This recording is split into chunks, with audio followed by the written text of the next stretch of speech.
Everybody, Josh Sigurdson, a World Alternative Media here, and confirmed. We have now proven via the Canadian government and the US government that everything we were told about the COVID shutdown, the lockdown that destroyed millions of jobs, was a lie.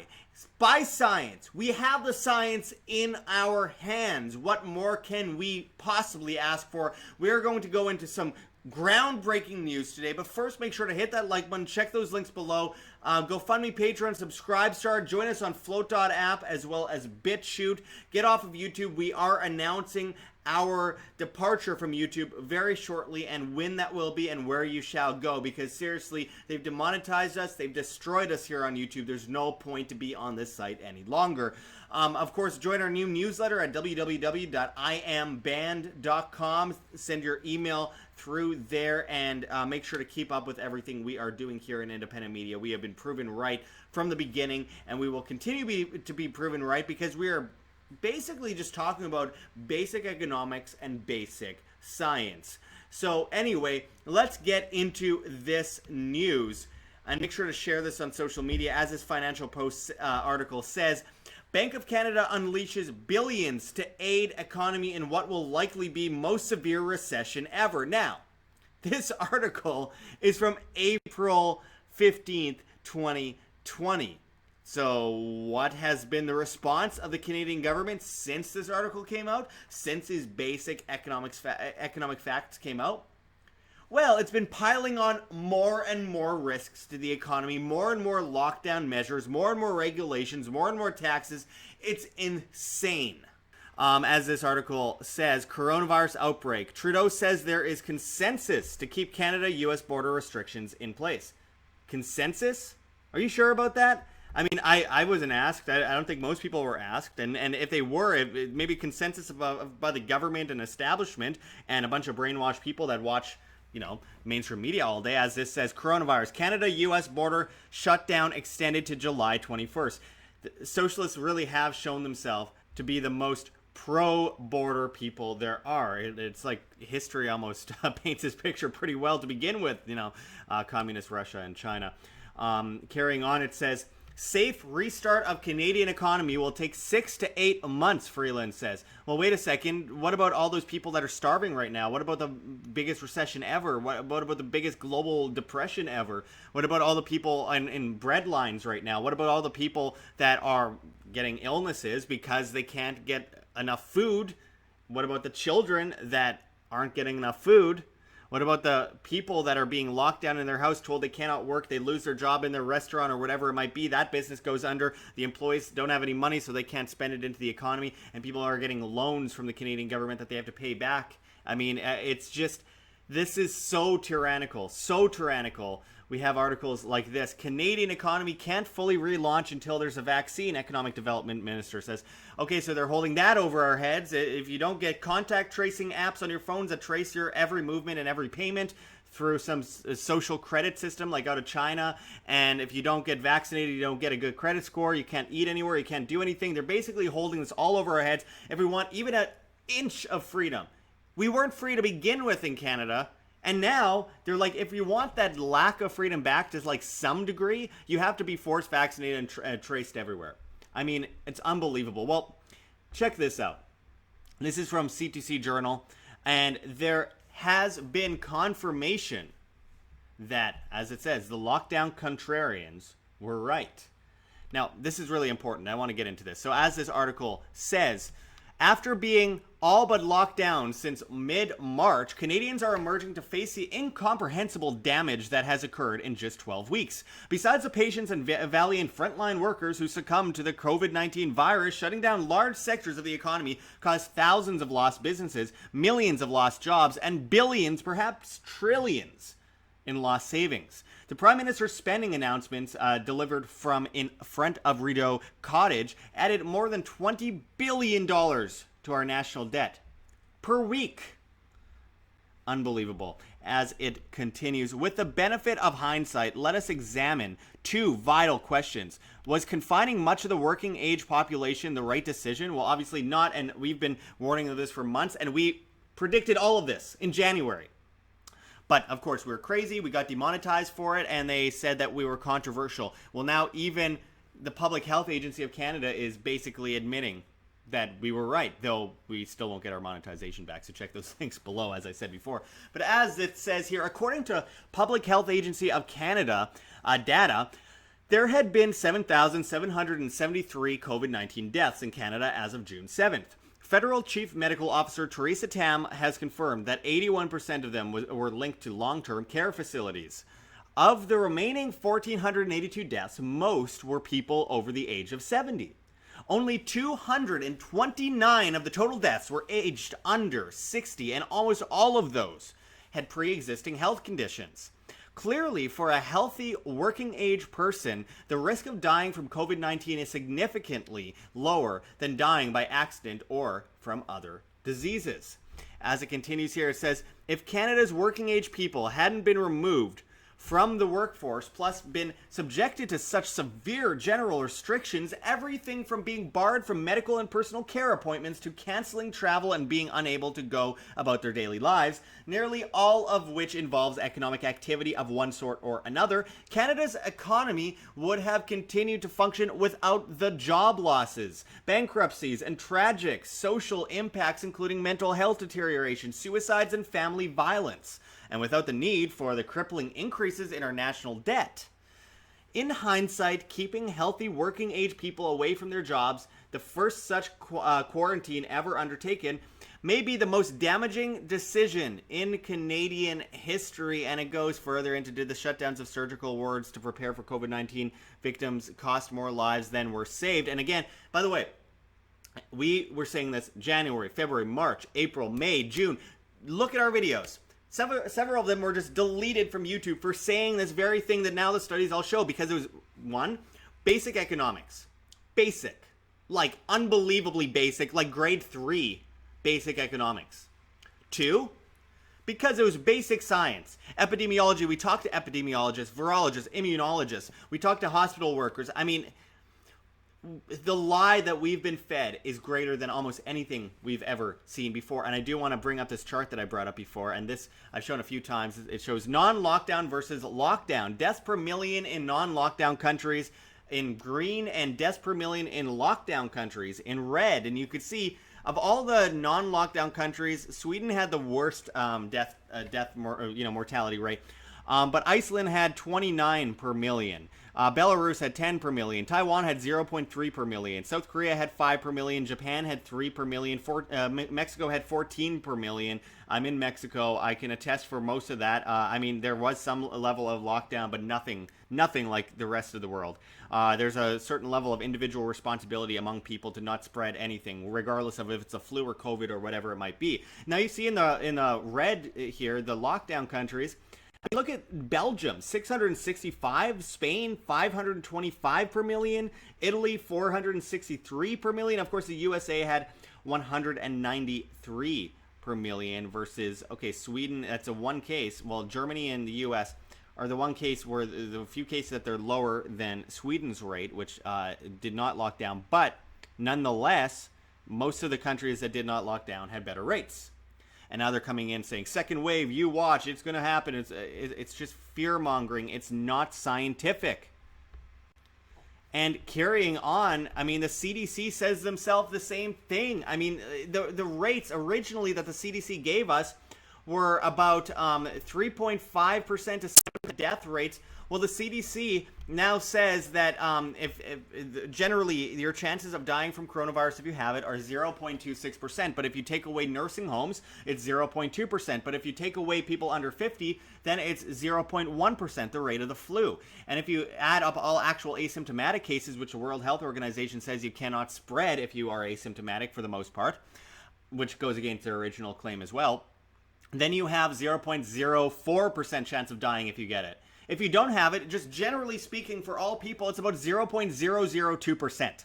And they shut down the world for this. And they push people out of jobs for this. And they destroyed millions of lives for this. And keep in mind that what we're dealing with right now, also, it's everywhere. I mean, as this Business Insider article says, and I've gone into before, 85% of independent restaurants may go out of business by the end of 2020, according to the Independent Restaurant Coalition. So keep in mind, what does that mean? That means that all those people that were working at those restaurants, they go to business, they end up on welfare, they end up on people's taxes, and at the same time they make no money, so they can't spend it at restaurants, so other ones go under. Then you have just a big monopolies left, and the most essential monopolies. Not even like Starbucks is going under right now, and the big box stores are going under. It's mostly Costco and Walmart and McDonald's that get the upper hand here.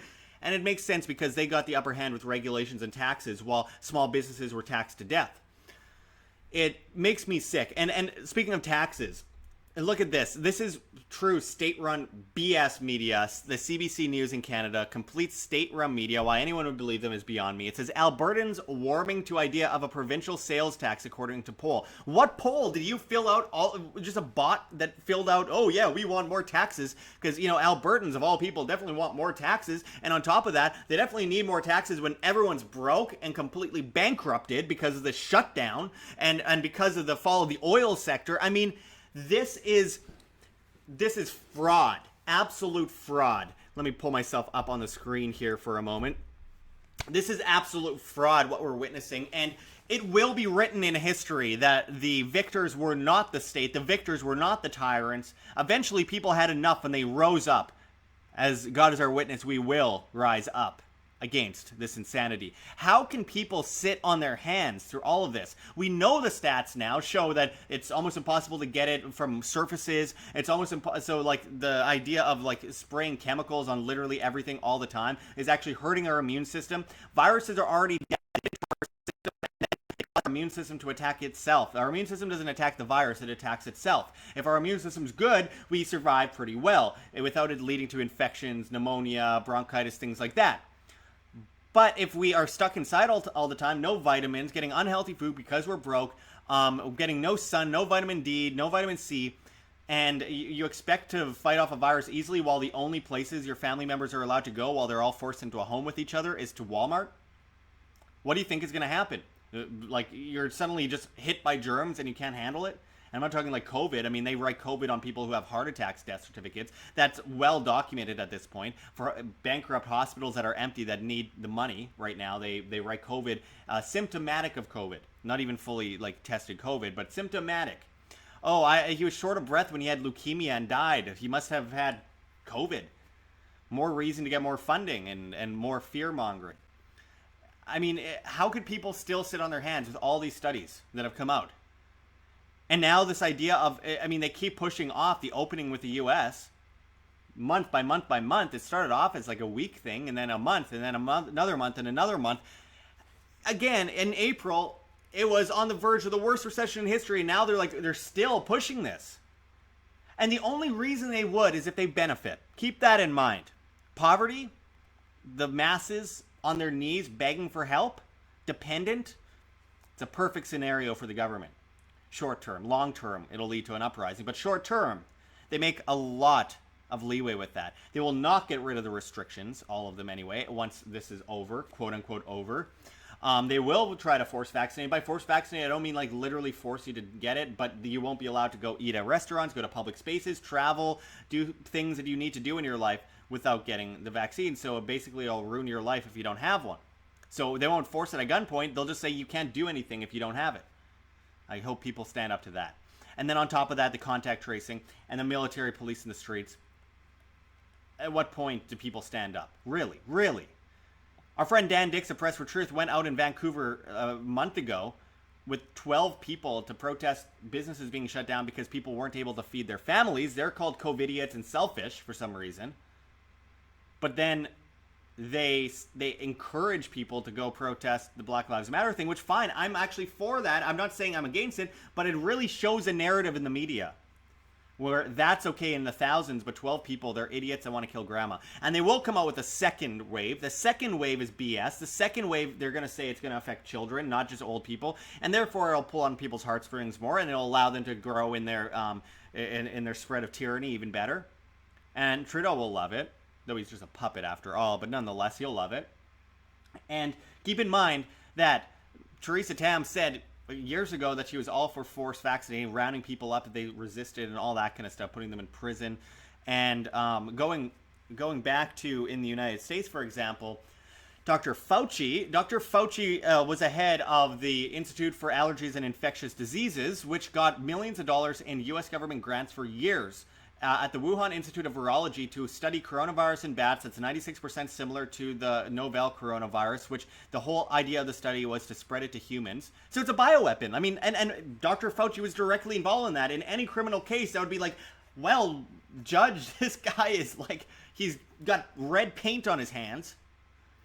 But people refuse to acknowledge it because they say it's conspiracy theory, but it's right there on paper. Again, in any criminal case, that would be pretty cut and dry, wouldn't it? At least reason to question. But instead, people are talking about a second wave, a second shutdown. Do you know what that'll do to people? It will kill untold amounts of people worldwide. And we cannot allow it to happen. We need to stand up. This video could be deleted, so make sure to share this on social media. Find us on BitChute and Flote.app. Hit that like button, all that kind of stuff with the algorithm. Get it around because, oh my God, guys, this is really bad. This is really bad if this continues. I have hope in humanity. I have optimism in humanity, but I do not have optimism in the short term because right now people are slaves. They're walking around with masks looking like slaves, a mark of the slave on their face. It's just ridiculous. The science goes against it, but they're saying that they're doing it because of science. Because a 16-year-old Swedish girl named Greta Thunberg said so, or some computer nerd from the 70s who is making billions of dollars off of this.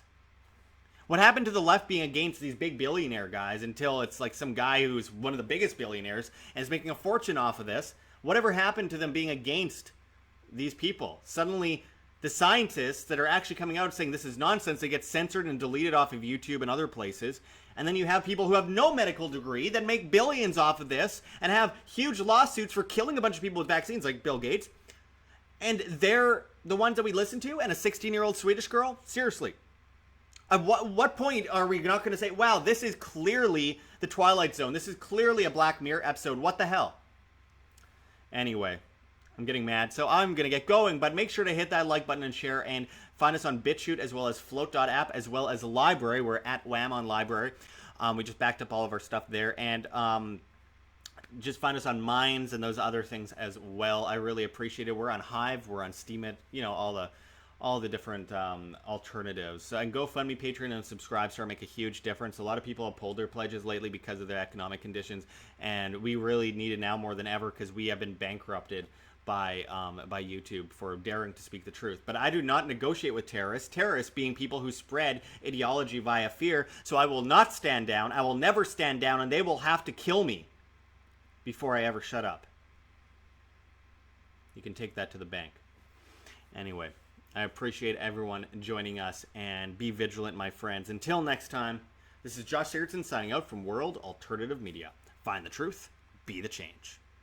Like what you see here, don't forget to check the links below. GoFundMe, Patreon, Subscribestar. We really can't do it without you. We've been so insanely shadow banned, about 90% at this point, and 95% demonetized. As Susan Wojcicki, the CEO of YouTube, comes in and says that she is shutting down quote-unquote controversial content and cutting out the views on this controversial content by 70%. She's been bragging about it. We need your help more than ever in this battle for truth in information. You guys are what keeps us alive, so we really appreciate just even $1 a month makes a huge difference. If everyone could give just $1 a month, we wouldn't even have to worry about competing against the mainstream propaganda networks. You can also donate to our Bitcoin address on the screen for you to scan if you please, as well as in the comments and description. Liking and sharing makes a big difference as well, and finding us on alternative social media platforms like Flote.app, that's FLOTE.app, makes a huge difference. We're at Josh Sigurdson as well as at Wham. Flote is replacing Facebook, YouTube, Twitter, Twitch, Tumblr, Reddit, and Patreon all in one with encrypted private messaging, and of course monetization on videos for creators, live streams with super chats in crypto, and most of all, no algorithm, because at the end of the day, it's all about reach, guys. This is all about actually reaching people with the message and waking up the public. You can also find us on Instagram, Twitter, Minds, BitChute, all sorts of different platforms. Try to follow us on as many things as possible, because very soon this channel will very likely just be completely deleted. from YouTube, and you'll never see us again, and you'll be stuck with only the mainstream networks.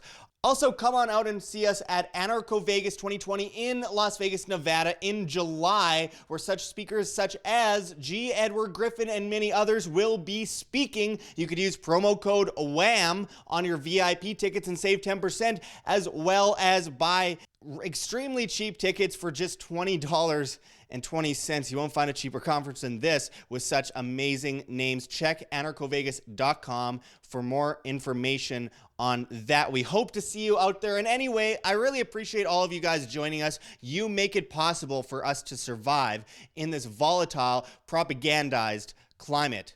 Until next time, this is Josh Sigurdson signing out from World Alternative Media. Find the truth, be the change.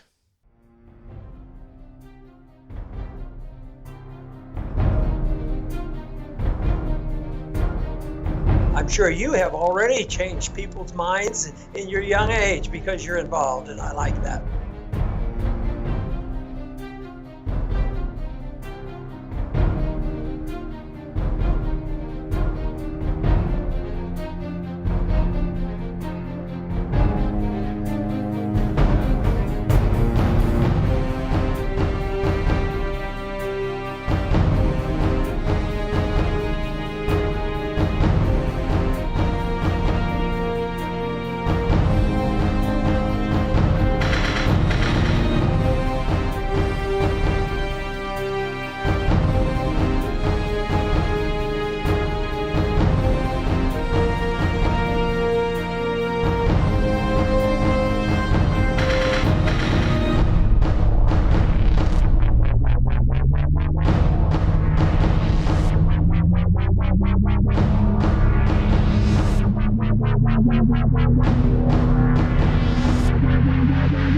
Bye.